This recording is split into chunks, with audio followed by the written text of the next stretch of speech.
everyone, welcome back. I love turtlenecks, so now that it's actually cold outside, you're going to be seeing a lot more of these from me. So today we're going to talk through some of the most important terms to know when you're just getting into real estate investing. We're going to define 12 basic terms of real estate that's important for everyone to know. These terms are equity, appreciation, cash flow, ROI, leads, closing, appraisal, refinance, investment property, rental property, flips, and commercial property. Some of these terms are used a lot in business in general, but they have a very specific meaning to real estate, which is why I wanted to include them in this list. This video is part one of a series I'm going to do of defining real estate terms. I know for me, especially early on in the process, there were a lot of words being thrown around me, and I had to either ask a lot of questions or do a lot of research on my own. So I felt like this is just really helpful information to provide upfront to you guys. So without further ado, let's get started. So number one, equity. Equity is the monetary value of a property beyond what's owned in mortgages, claims, liens, etc. It's essentially the piece of the asset that you actually own. So did you know when you finance a purchase, you technically do not own that purchase until you have paid it in full. That's why, for example, when you don't pay your mortgage, the bank can actually take it from you because the bank is the one that owns it. They're the ones that gave you the loan. Until you have paid the bank off, that property technically isn't yours. Equity is the amount of the property that you technically own. That's why it's important to stay up to date on all your payments on things, because the lender that financed that purchase for you can technically take back that asset if you don't pay them back because it's not yours. So number two, appreciation. Appreciation is the rise in the value of your property over time. Property values generally rise over time, so the appreciation is that increase in value. I say generally because there's always exceptions to the rules. Before the mid-2000s housing market crash, everyone was saying, oh, property values always increase. They've always increased historically, but just because something has happened historically doesn't mean it will always stay that way in the future. But for the majority of the time, property does appreciate. The third term is cash flow. Now this one's a mouthful and I pulled it straight off dictionary.com. Cash flow is the sum of the after-tax profit of a business plus depreciation and other non-cash charges. It's used as an indication of internal funds available for stock dividends, purchase of buildings and equipment, etc.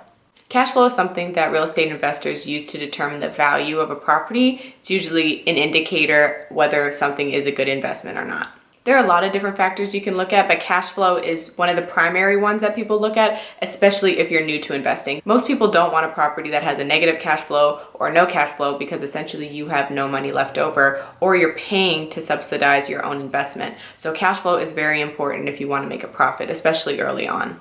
Number four is leads. Leads are something that are used all across different types of businesses, not just specifically real estate. It's essentially information that identifies someone as a potential buyer for your product or service. So for realtors, leads would be potential buyers or sellers. For a real estate investor looking for a cheap property, their leads would be, a list of motivated sellers. People are trying to get property off their hands quickly and are willing to sell it at a discount. The specific type of lead differs depending on your profession, but all leads are potential sales. Number five is another business indicator, and that's ROI. ROI is your net profit over the cost of the investment, and it's essentially an indicator to tell you how much money you're making versus the cost of the investment. Since profit is the numerator and the cost of the investment is the denominator, a higher ROI means a higher numerator, which is that profit, and essentially means you have more money coming in compared to what the cost was, which is a good thing. The sixth term is closing. So in real estate, closing is that final phase of the transaction, essentially where the two parties get together to finalize the sale of the property. It's done over the execution of a contract. Closing is where that transfer of ownership happens from the seller to the buyer. Number seven, appraisal. An appraisal is essentially the estimation of the value of the property. There are a lot of reasons for appraisals, and appraisals are usually done by a third party outside of the buyer or seller, so that there's no bias on either side. Appraisals are used for a ton of reasons. For example, mortgage lenders use them to make sure that the property that they are financing isn't risky or isn't a lot more below value than what's stated. Appraisals are also used for things like property taxes and other taxes as well. Number eight is refinance. So refinancing, you're essentially paying off one debt with a new debt. Why does this make sense to do? So usually, hopefully, the goal is that that new debt has better terms than your original one.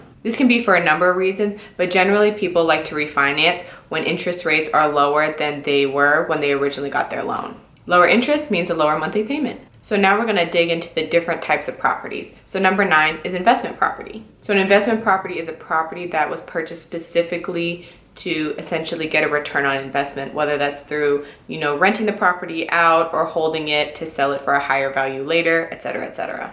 This differs from a home that you purchase, to raise a family in. You're buying that for emotional purposes. You're not renting it out for rental income, and you care less about what the value is going to be in the future. So number 10 is rental property. Rental property is a specific type of investment property, and as its name says, you own the property and you have a tenant occupying the property paying you rent. So number 11, flip. When you're flipping anything, you're buying and selling something quickly to make a profit.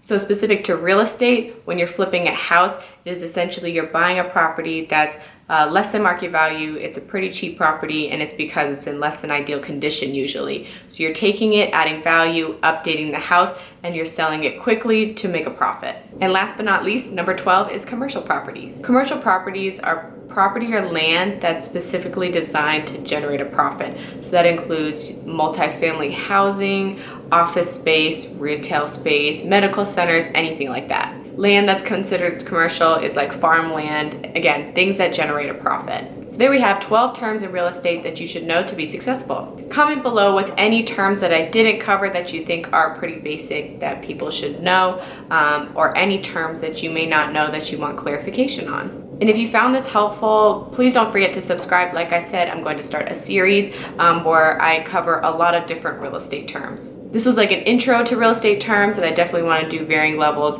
of, experience. So getting into some of those more advanced real estate terms in the future. Thanks again for watching, and I'll talk to you later.